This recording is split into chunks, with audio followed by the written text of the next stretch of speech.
Good afternoon, everyone. My name is Paul, and I am a nerd, and you are here for the June 2017 Worldox Virtual User Group meeting, where today we are talking about having more control over your favorite files and matters, more specifically, being able to remove them when you're done with them being favorites. Mary Jo's going to take that topic. Oh, wait a minute. Oh, yeah, she is. I wrote down Paul for both these topics, Mary Jo. And Mary Jo's going to take that topic. Yeah, you can go home, Mary Jo. And I am going to talk about adding a special column in Outlook so you know which emails have been copied to Worldox. A big thing for a lot of people to be able to look at your sent items or your inbox and say, oh, I already moved that to Worldox. I'm going to be taking that topic. Without further ado, I will press a series of magic buttons that I've learned over the ages and get us into Worldox, where Mary Jo will talk about favorites and getting rid of them. So we all love our favorites. They're great, easy to get to. Favorite files. We're just going to click on our favorites. I'm going to just say show all my favorites. And we have all kinds of different favorites in here. The ones that we have gotten because we saved a file, the one that we've gotten because we've opened a file, the chosen favorites that have the little heart on there, all these wonderful favorites. And these are now the most recently accessed documents or saved documents in the last 30 days. But let's say we don't want one on the list anymore. There's a favorite file, and we don't want this on the favorite file list anymore, and we just want it off of there. It's really easy to get rid of them. We're just going to right-click on whatever document it is we want to get off of the favorite file. And right here, there's a little favorite files option, and we can just remove it. So it's so simple. Just pick on. You can even do several at a time by highlighting them. If I want these three off of my favorites, you can go ahead and take them off, Mary Jo. And I can go to favorites, and we can go ahead and remove those by clicking that button. I can take these off? You can. Yeah. Oh, wow. I get to get permission to remove these from Paul's favorites. So now that I've checked them off, I have three that I'm going to be removing from the favorites column in my favorites list, and just continue, and those will be taken off, and they're no longer a favorite. Now, it doesn't mean I can't put it back. So if for some reason you end up taking one off of your favorites and you didn't mean it, you can go to where that file is located by direct access or to a search for it, however you're going to get to that document, and you can just mark it and add it to the favorite list, and it will have it back. So it's not or you can just use it again, right? Or yeah, if you just open or save it, do whatever you're going to do. But if you access that document, you can right-click and you can add it back to the favorite list. So it's a temporary thing or a permanent thing, whatever you decide. Now, the other thing that we see a lot is people have the favorite matters. Now we have these follow me favorites, which is great. If I'm in a profile in a document, I can go down and use and find my favorite matters that I've had. Well, what if a matter closes and it's still over here on this favorite matter list? Or I just don't want that matter on the favorite matter list. It's the same concept. If I'm over here looking at my client file, and here's a certain client, and I click on the plus sign to open the matter, and I no longer want this matter on the list. If I right-click on it right there in my list, I can remove it from my favorite matters. So I just need to make sure that I'm looking at that view up here on my file tree. I can do it that way. And then I've got those right here on a list that I can get to those numbers, those names, and you can expand this a little bit if you need to see those a little bit more. And that way I get the full names of these matters. And then I can just right-click and simply remove them from the list. Now, don't do what I did today when we were setting this up. Don't click on the client. Right. If you click on the client and I try to right-click on the actual client itself, it doesn't do anything. You have to actually click the plus sign, and you may have multiple matters. We usually just have one matter for each client, but not always. Sometimes we have more.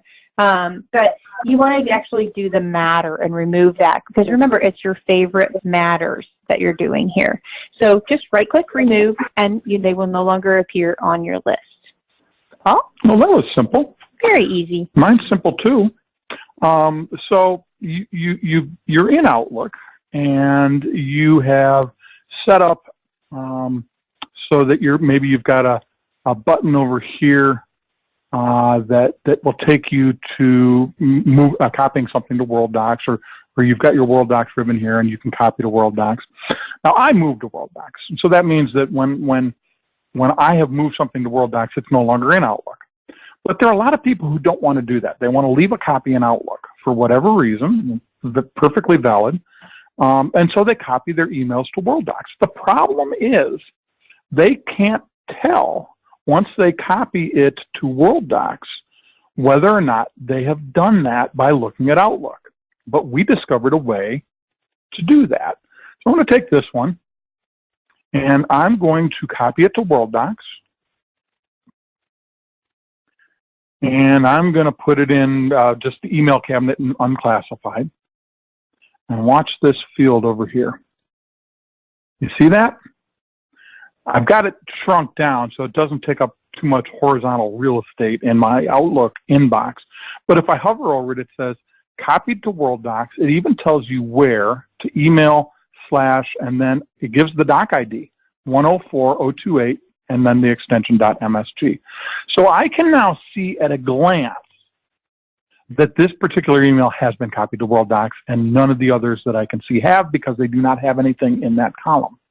Great. How do you do that? Well, that's what I'm here to tell you. If you right-click on one of your headers, your column headers, you've got View Settings as an option. Click on that, go into Columns, and what you're going to find is flag status, or no, what was that called, Mary Jo? It is flag status. Flag status, I have set it to, we'll go into the column settings in a minute. I've set it to be a certain width. So you just need to, yours won't be over here because these are the columns that are already in your Outlook column layout. So flag status will not be here. So what you do is you find it over here, flag status.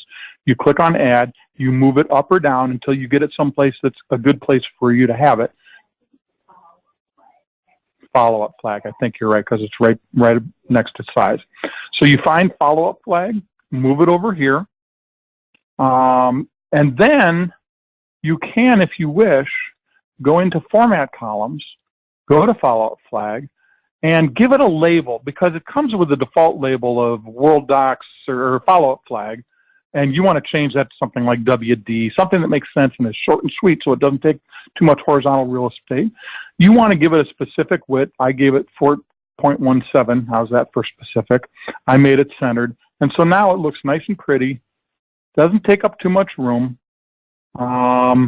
And when I hover, I can see exactly what happened.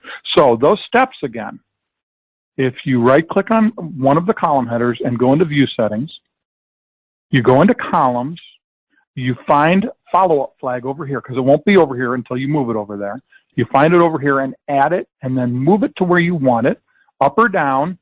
And up or down is the same as left or right. In other words, you'll see J for journal, C for calendar. You'll see these things are in the same order up, top to bottom as they are here left to right. So you put it someplace that makes sense to you. I put it here right between receive date and size. And then you go back out of here and into Format Columns, find that one, and make sure that the label makes sense, that the width is small enough that it doesn't take too much horizontal real estate. And I'm kind of anal retentive, so I also center it so it looks pretty. And that's all there is to it. Now, once you've done that, anytime you take an email and copy it to Worldox, it will remain, because it was a copy, it will remain in your inbox, it will remain in your sent items, wherever it is that you took it from, but you'll be able to tell at a glance that it's already been copied to Worldox. And if you hover, you can even tell neat stuff like where you put it and what its doc ID is.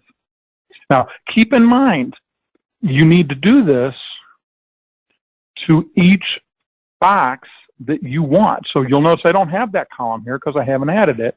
I've only added to the inbox. So just to be clear, one more time, I'm going to go through these steps. I'm going to add it here. View Settings, Columns, Follow-Up Flag. We're going to add it over here. We're going to move it up just above size because that's where I'd like to see it. We're going to go into Format Columns. We're going to find Follow-Up Flag.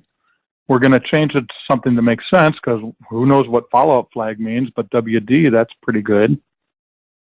I'm going to make it 4. I'm going to make it centered. Okay, okay, and there I have my Worldox follow-up flag, if you will, to let me know that something's been copied to Worldox. And that's it. Well, that was short and sweet, too. So next month, we're going to talk about the return of the description defaults, the description dropdown. If you're a Worldox GX3 user that used this or a Worldox GX2 user that used it, you'll know what we're talking about and you'll be excited and you'll be sure to attend. If you're not, well, attend anyways and we'll show you what we're talking about. We're also going to talk about Indexer as a service that was released last month. We have done a few of them. It is a beautiful thing. We're going to talk about what that means. Your indexer can now run as a service. We're going to talk about why that's important, how to do it. Well, not really how to do it because you need to have us or somebody technical do it, and why you care and what your benefits are to having that. So that's that. Of course, it wouldn't be a Worldox virtual user group meeting without me taking you to attorneycomputersystems.com, noticing, of course, the emphasis on the last S in the word systems, because without it, you don't get to where you want to be. Once you get there, if you hover or click on the word videos, you will end up with descriptions of our 6 titles in our video series. The first 4 are live events. We have 3 virtual user group meetings. You are currently in the Worldox virtual user group meeting. We also have one for Practice Master and one for Tabs. We also have a live event that we give monthly called our Coffee Pot webinars, where I talk to people from companies that have add-on products for each of those 3 things. And we also have our 2 pre-recorded video series. We have Mary Jo's eBytes video series, where she takes 3 topics each month, one on Practice Master, one from Tabs, one from Worldox, and explores something that's very cool and can be explained very quickly. These are 2, 3, 4-minute videos that get into details about something very succinct. We also have our longer format Paul and Mary Jo show, where Mary Jo or I will take a broader topic and take a deep dive into the intricacies of that topic, spending 10, 15, sometimes 20 minutes. Or, of course, we have our live events where you are right now. So if we click on more info for Worldox, we will find a description of our Worldox virtual user group meeting. We will have information on the next one, which is the one you're currently in, a title, a description, and 2 links to register that are both the exact same link. Click on one or click on the other. We don't care. You will end up in the same place. And then as you scroll down, you will find recorded versions of every other Worldox virtual user group meeting that we've ever had, or Practice Master, or Tabs, or Coffee Pot webinar series, or Mary Jo's eBytes, or the Paul and Mary Jo show. So we have a lot of content here. You can also search it by simply typing something here and either waiting for our short list to compile, or clicking on View All Results, or clicking on the little magnifying glass to get the long list of all the hits in that particular, for that particular one.